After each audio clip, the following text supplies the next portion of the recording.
Welcome to BRK news. So కొబ్బరి పాలు, కొబ్బరి అంటేనే ఆరోగ్యానికి చాలా మంచిది. హోల్ కోకోనట్ అంతా మంచిదే అని చెప్తూ ఉంటారు. అయితే కొబ్బరి పాలు ఆరోగ్యానికి చాలా మంచిది. అనేక రకాల అనారోగ్య సమస్యలకు చెక్ పెడతాయని. అసలు కొబ్బరి పాలని ఎలా తయారు చేసుకోవాలి? సో దీన్ని తీసుకుంటే మనకు కలిగే ఆరోగ్య లాభాలేంటి? ఇది తగ్గించి అనారోగ్య సమస్యలేంటి? పూర్తి వివరాలు తెలుసుకుందాం. మనతో పాటు ఉన్నారు ప్రముఖ vegetable therapist and sun spiritual society founder Vikramaditya Guruji గారు. గురూజీ నమస్తే అండి. సూర్యోస్మి తల్లి. కోకోనట్ చాలా మంచిది. కోకోనట్ వాటర్ తీసుకోవాలి ఎండాకాలంలో. అంటే జనరల్‌గా కూడా కోకోనట్ వాటర్ అది ఒక మంచి డ్రింక్ అని చెప్తూ ఉంటారు. చాలా ఎలక్ట్రోలైట్స్ ఉంటాయని చెప్తూ ఉంటారు. ఎనర్జీ డ్రింక్ లాగా చెప్తూ ఉంటారు.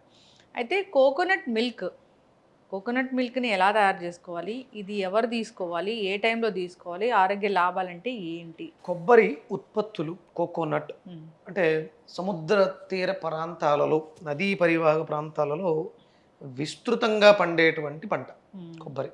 మీకు కేరళ హ్మ్. అక్కడ కూడా మీకు సముద్ర జలాలు ఎక్కువగా ఉంటాయి.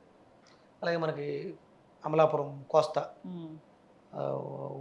రావులపాలెం ఇదంతా కూడా మీకు విపరీతమైనటువంటి కొబ్బరి తోటలు. ఇవన్నీ కూడా అంటే మనకి అంబోజీపేట అక్కడ నుంచి వచ్చేటువంటి నది ఉండే కొద్ది వెనక్కి వెళ్ళిపోవడం వల్ల అవన్నీ గ్రామాలుగా ఏర్పడినాయి. కానీ ఇవన్నీ కూడా సముద్రానికి దగ్గరగా ఉండేటువంటి ప్రాంతాలలో విరివిగా లభించేటువంటి అత్యంత ప్రకృతిలోనే అత్యంత ఉత్కృష్టమైనటువంటి పోషక విలువలు కలిగినటువంటి పదార్థం కొబ్బరి.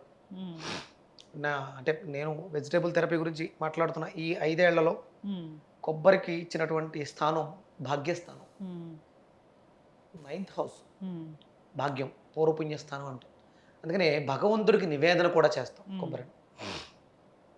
అందులో అంటే కొబ్బరికి చాలా విలువ ఉంది. అంటే మరి కొబ్బరి నీళ్ళు మంచివే అంటే కొబ్బరి నీళ్ళు మంచివే ఒక స్టేజ్లో. అంటే ఇప్పుడున్నట్టు పూర్వం రోజుల్లో పచ్చి లేత కొబ్బరిని కొట్టి నీటిని వాడుకోవాల్సిన అవసరం ఎవరికి ఉండేది కాదు. కొబ్బరిని వాడేవారు విరివిగా. కొబ్బరి పంట మీద ఆధారపడేవారు. కొబ్బరి పీచు, కొబ్బరి డొక్కలు, అలాగే లోపల ఉన్నటువంటి కొబ్బరి, ఎండు కొబ్బరి, కొబ్బరి నూనె వీటిల్నే వాడారు. కానీ కొబ్బరి నీళ్ళు అనేవి ఒకంత మంచివే అంతే, 100% కాదు. కానీ కొబ్బరి పాలు ఎండ్ ప్రోడక్ట్, అది ఫైనల్. ఆ తర్వాత పాలను ప్రాసెస్ చేస్తే మనకి కొబ్బరి నూనె వస్తుంది, అది కూడా ఎండ్ ప్రోడక్ట్. కానీ దానికి సెమీ ప్రోడక్ట్గా మనం ఈ కొబ్బరి పాలని విరివిగా వాడడం వల్ల ఈ రోజుల్లో అంటే దానికి మనం కొబ్బరి పాలతో చేసే ఐటమ్స్ ఏమైనా గుర్తున్నాయి? ఐడియా ఉందా మీకు? ఎవ్రీ సండే మా ఇంట్లో కోకోనట్ రైస్ చేస్తారు. అంటే ఆ రోజు ఉదయం నేను చేసినటువంటి అనుష్ఠానం, సూర్యానికి చేసినటువంటి పూజల్లో కొబ్బరికాయ కొట్టడం జరుగుతుంది. ఆ కొబ్బరికాయల్ని పాలు తీసేసి కొబ్బరి అన్నం, అంటే ఆదివారం నేను నూనె వాడను, నేతితోటి తాలింపు పెడతారు ఈ కొబ్బరి అన్నాన్ని. అంటే కొబ్బరి పాలతో రైస్ తయారు చేస్తారు. ఆదివారం నూనె వాడకూడదా గురుజీ? మామూలుగా చెప్తారు, అంటే తేలికగా జీర్ణం అయ్యే పదార్థాలు తీసుకోవాలి. ఆయిల్ ఆదివారం ఆమ్లా కూడా ఇంటికి తెచ్చుకోకూడదా? అదే అంటే దానికి వేరే కారణం ఉంది. ఆదివారం ఉసిరి తినకూడదు అంటారు. ఒరిజినల్గా తినకూడదు కాదు, కొయ్యకూడదు. అది ఉసిరికిని సూర్యుడికి ఉన్నటువంటి కొన్ని లెక్కలు ఉన్నాయి. దాని ప్రకారం దాని గురించి మాట్లాడతారు. ఇక్కడ ఆదివారం నూనె పదార్థాలు తీసుకోవడం వల్ల డైజెషన్ సిస్టమ్ ఇబ్బంది పడుతుంది, అంతే తప్ప అంతకుమించి వేరే ఏం కాదు. మరి కొబ్బరిలో నూనె ఉంటుంది కదా, కొబ్బరి పాలు, కొబ్బరి నూనె ఉంటుంది కదా, కానీ అప్పటికి ఇంకా కొబ్బరి నూనెగా మారదు, పాలగా ఉంది. అందుకని ఆ రోజు అది తీసుకోవడం మంచిదే. ఆవు నేతితో తాలింపు పెట్టినటువంటి కోకోనట్ రైస్, అంటే కొబ్బరి పాలని తీసి దాన్ని మనం రైస్ కుక్ చేసి దాంట్లో బిర్యానీ వండినట్టే వండుతారు. ఇంకా అంటే వేరే ఐటమ్స్ ఏమి ఉండవు, ఓన్లీ ప్లెయిన్ రైస్, మిరియాలు, కొద్దిగా లవంగాలు, దాల్చిన చెక్క వేసి తాలింపు వేసి, ఆవు పాలు వేసి, కొబ్బరి పాలు వేసి రైస్ వండుతారు. కొబ్బరిని మిక్సీ చేసి కొబ్బరి వాటర్ పోస్తే పిండేస్తే అది కోకోనట్ రైస్. మనకు ఫ్రైడ్ రైస్, బిర్యానీ వండినట్టే కొబ్బరి పాలతో రైస్ చేస్తే కోకోనట్ రైస్ చాలా అద్భుతంగా ఉంటుంది. ఇంకా చాలా రకాల ఐటమ్స్ మనం కొబ్బరి పాలలో కొంచెం బెల్లం వేసుకుని తాగడం వల్ల అంటే ఆరోగ్యానికి కలిగేటువంటి లాభాలు ఏంటి అంటే ఇది బోన్ వ్యవస్థని మెరుగుపరుస్తుంది. మన శరీరంలో ఉండేటువంటి ఎముకల వ్యవస్థ మీద అత్యద్భుతంగా పనిచేస్తుంది. ఎముకలలో ఉండేటువంటి మజ్జ సాంద్రతను పెంచుతుంది. అలాగే మన జీవన వ్యవస్థలో గురుడి యొక్క అనుగ్రహం, అంటే గురుతత్వం అధికంగా ఉంటుంది. జ్ఞానం అభివృద్ధి చెందుతుంది. బ్లడ్ ఉత్పత్తి, రక్తం బాగా ఇంప్రూవ్ అవడానికి అవకాశం ఏర్పడుతుంది ఈ కొబ్బరి పాలని విరివిగా తీసుకోవడం వల్ల. అంటే కొబ్బరి పాలే కాకుండా ఎండు కొబ్బరిని కూడా మనం, నేను చెప్తూ ఉంటాను, ప్రోటీన్ తక్కువగా ఉంది అనుకునే వాళ్ళు మాంసాహారాలకు వెళ్ళడం అన్న ఎండు కొబ్బరి గోరుచిక్కుల్ని కలిపి వాడడం ద్వారా మీకు చాలా అద్భుతంగా గుండె యొక్క పనితనం మెరుగవుతుంది. పంపింగ్ చాలా బాగుంటుంది. చలవేనా ఇది? చాలా మంచిదమ్మా, చాలా మంచిది. దీని కాంబినేషన్ ఏంటి అంటే కొబ్బరి పాలు, గోరుచిక్కుళ్ళు. కొబ్బరిని మనం పాలు తీసేసుకుని, లేదంటే కొన్ని కొబ్బరి ముక్కలు, పచ్చి కొబ్బరి ముక్కలు, ఒక 10 గోరుచిక్కుళ్ళు, 10 గ్రాముల అల్లం మొత్తం మిక్సీలో గ్రైండ్ చేసేసి బాగా వడకట్టి, కొంచెం అంటే వాటర్ పోసి కొంచెం వడకట్టేసి దాంట్లో మిరియాల పొడి, ఉప్పు వేసుకొని తీసుకుంటే అద్భుతమైనటువంటి ముక్కల వ్యవస్థ. ఏమంటే మనం తర్వాత ఒక ఎపిసోడ్ చేద్దాం. పొడుగు పెరగడానికి ఏ వయసులోనైనా సరే, ఏ వయసులోనైనా ఆగిపోయిన పొడుగు పెరగొచ్చు అని శాస్త్రం చెప్తుంది, వేదంలో ఉంది. చేయొచ్చు, దానికి కూడా ప్రమాణాలు ఉన్నాయి. అలా ఇవి కొబ్బరి పాలు, గోరుచిక్కుళ్ళతో తీసుకుంటే ఎదుగుతున్న పిల్లలకి అద్భుతమైనటువంటి జ్ఞాపక శక్తి, ఎముకల సాంద్రత ఇంప్రూవ్ అవటం, ఇవన్నీ బాగుంటుంది. కొబ్బరి చాలా విశేషమైనటువంటి పదార్థం.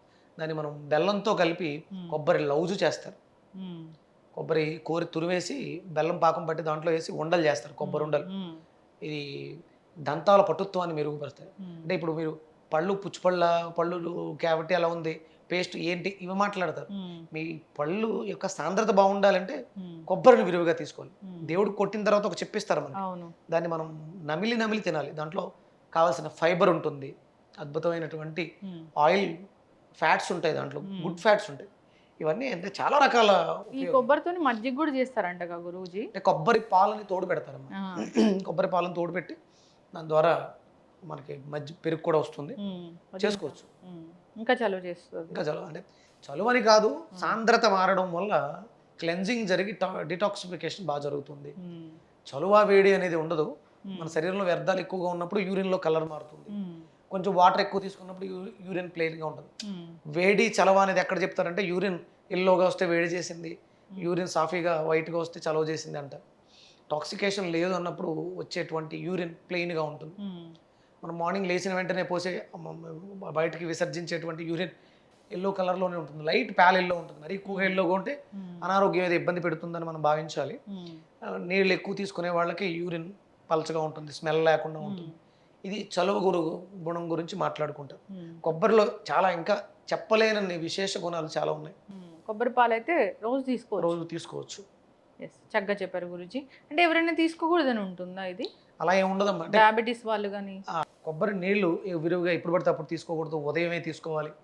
వెళ్ళే కొద్ది కొబ్బరి నీళ్ళు ఎక్కువగా తీసుకోకూడదు, ఎందుకంటే అవి లేత కొబ్బరి, వాటిలో పోషకాలు తయారవుతూ ఉంటాయి. మీకు పొటాషియం బాగా ఎక్కువ ఉంటుంది అనుకుంటాను, అందుకని వీళ్ళు తాగకూడదని చెప్తూ ఉంటారు డాక్టర్లు.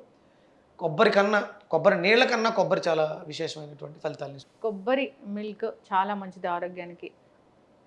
గట్టి కొబ్బరినైనా దాన్ని మిక్సీ చేసి కొబ్బరి నీళ్ళు పోసి కొబ్బరి మిల్క్ తయారు చేయడం అంతే. ఇంకా దాన్ని తీసుకుంటే అనేక రకాల ఆరోగ్య లాభాలు కలుగుతాయి. ఒంట్లో వేడి తగ్గుతుంది, ఎనర్జీ డ్రింక్గా పనిచేస్తుంది. సో రకరకాల హెల్త్ ఇష్యూస్ ఉన్నా ఇది తగ్గించడం.